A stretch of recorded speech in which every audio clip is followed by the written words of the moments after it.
मानस श्रृंखला में आज का विषय सकारात्मक दृष्टि। जीवन में अच्छा या बुरा दृष्टि के आधार पर ही तय होता है। सृष्टि में सबका अर्थ समान है, सबकी बराबर उपयोगिता भी है, आधार भी है। सृष्टि में अर्थहीन कुछ भी नहीं है। हमारी अवधारणाएं, अनुभव और परिणाम की कल्पना ही अच्छा बुरा तय करती है। जीवन में हमारे अध्यात्म विकास का क्रम भी अच्छा बुरा तय करने का कारण बनता है। एक व्यक्ति जीवन में हत्याएं करता है, पशुओं को मारकर आजीविका कमाता है, बुरी बात है। किंतु व्यक्ति के पिछले कर्म, पशुओं के पिछले कर्म और उनको खाने वालों के कर्म मिलकर ही तो वो सब तय करते हैं। इसमें विशेष क्या है? एक दूसरे के ऋणों का आदान प्रदान ही तो है। यदि इतना ही मान ले तो भी एक प्रश्न उठता है कि क्या नए कर्म भी उसी दिशा में बांधे जाएं? क्या अनजाने में भी ऐसे ही कर्म करते रहें?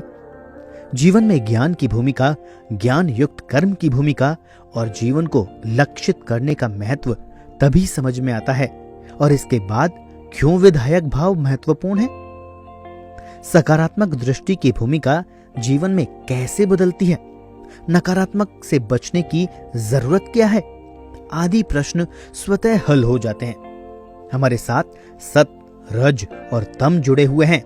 द्वंद्वात्मक दृष्टि जुड़ी है, कर्मों के बंधन जुड़े हैं और भावी जीवन का लक्ष्य जुड़ा हुआ है। जब तक वर्तमान को नहीं समझेंगे, भविष्य समझ में नहीं आएगा। हमारा मन कहां कहां अटकता है, भटकता है, चिपकता है, इसको समझना भी जरूरी है। और अनावश्यक जगह नहीं चिपके, ये प्रयास करना भी जरूरी है।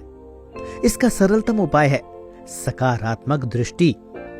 जीवन में जागरूकता का भाव और सकारात्मक दृष्टि आपको हर कार्य में सार्थक भूमिका प्रदान करेंगी। आपके आध्यात्मिक विकास का महत्वपूर्ण सूत्र बनेगी।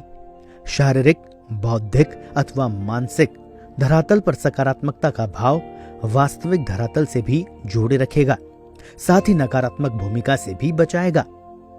आपका जीवन व्यवहार सरल होगा। आप सृष्टि कर्म के साथ जुड़ेंगे, ऋणों के आदान प्रदान की दृष्टि पैदा होगी और अनावश्यक प्रतिक्रियाओं से बच सकेंगे। सकारात्मक भाव आपका मार्ग निश्चित लक्ष्य की ओर तय करेंगे। जैसे जैसे आपकी शक्तियों का विकास होगा, प्रकृति आपकी परीक्षा भी लेती रहेगी। आपको हर अगले चरण में पहुंचने के लिए कोई ना कोई कठिन परीक्षा पास करनी ही होगी। परीक्षा इस बात की सूचना भी है कि आपका विकास हो रहा है। आप एक धनी व्यक्ति हो गए। जीवन के सभी सुख आपके पास है। क्या आप इनको पचा सकते हैं अथवा भोग में लिप्त होकर अपना लक्ष्य भूल जाएंगे? परीक्षा ही तो है। अनेक प्रकार की कठिनाइयों के दौर आपके समक्ष आएंगे। उनमें स्वयं को उत्तीर्ण भी होना है, जो आप सकारात्मकता के सहारे ही हो सकते हैं। समय लगेगा, धैर्य की परीक्षा होगी, विचलन का भाव भी आएगा। यदि आपकी आस्था अडिग है तो आपको अभय की प्रतीति बनी रहेगी। आपके बड़े व्यक्तित्व का निर्माण होगा, तब और भी बड़ी परीक्षा होगी।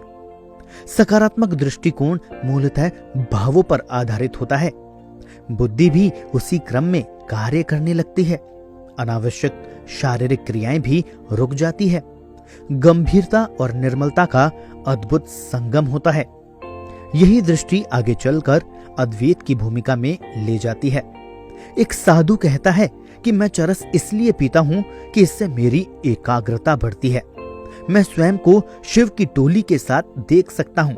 शरीर की चुनौतियों का सामना करने का अवसर मिलता है मुझे। क्या शरीर मेरी एकाग्रता में बाधक बन सकता है? लगता है वह सभी कुछ सकारात्मक कह रहा है। सच्चाई तो यह है कि जो सक्षम होते हैं वे ही सबसे पहले कृत्रिम नशे को छोड़ते हैं। उनको लगने लगता है कि शिव का ही स्वयं नशा इतना बड़ा है कि उसके आगे अन्य कोई नशा टिकता ही नहीं।